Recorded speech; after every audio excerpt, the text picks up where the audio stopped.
السلام علیکم ورحمۃ اللہ وبرکاتہ۔ 12 ربیع الاول کے دن روزہ رکھنا کیسا ہے؟ 12 ربیع الاول کو روزہ رکھ سکتے ہیں یا نہیں؟ 12 ربیع الاول کے دن جناب محمد رسول اللہ صلی اللہ علیہ وسلم روزہ رکھتے تھے یا نہیں؟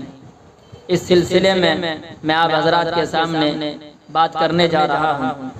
میں سب سے پہلے اپنے آقا کا عمل بتا دوں، کیونکہ ہمارا تعلق جناب محمد رسول اللہ صلی اللہ علیہ وسلم سے ہے، اور ہمیں جناب محمد رسول اللہ صلی اللہ علیہ وسلم سنت پر عمل کرنا چاہیے، کیونکہ سنت پر عمل کرنے سے ثواب ملتا ہے۔ اگر کوئی شخص سنت کے مطابق سوتا ہے تو اس کے سونے پر بھی اس کو ثواب ملتا ہے، سنت کے مطابق کھانا کھاتا ہے اس پر بھی ثواب ملتا ہے، سنت کے مطابق اگر کپڑا پہنتا ہے تو اس پر بھی ثواب ملتا ہے۔ اس لیے ہمیں سنت کو تلاش کر کے سنت پر عمل کرنا چاہیے۔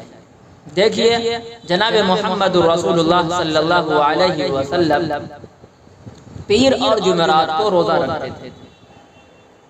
جب لوگوں نے دریافت فرمایا اے اللہ کے رسول آپ پیر کو روزہ کیوں رکھتے ہیں، تو جناب محمد رسول اللہ صلی اللہ علیہ وسلم نے فرمایا کہ پیر کے دن میری پیدائش ہوئی ہے۔